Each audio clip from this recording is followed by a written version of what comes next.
Hey everyone, welcome back to our channel. Today, we are diving into a fascinating topic, how to use Bing Chat as a German translator.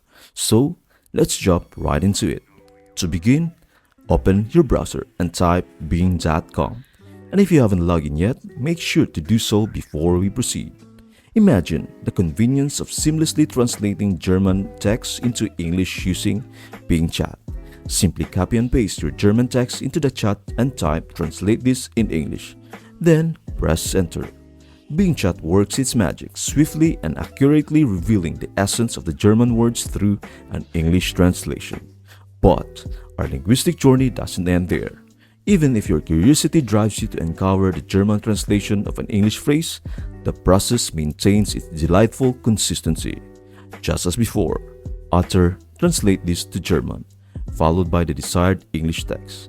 Watch as Bing Chat adeptly responds, effortlessly providing the precise German translation. While Bing Chat's capabilities are undoubtedly impressive, it is crucial to acknowledge that accuracy may vary, especially in intricate contexts or with sensitive terminology.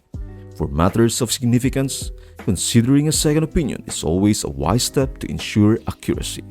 Thank you for tuning in. You are now ready to explore German with Bing Chat as your language companion. I hope this video helps you out and see you in the next video.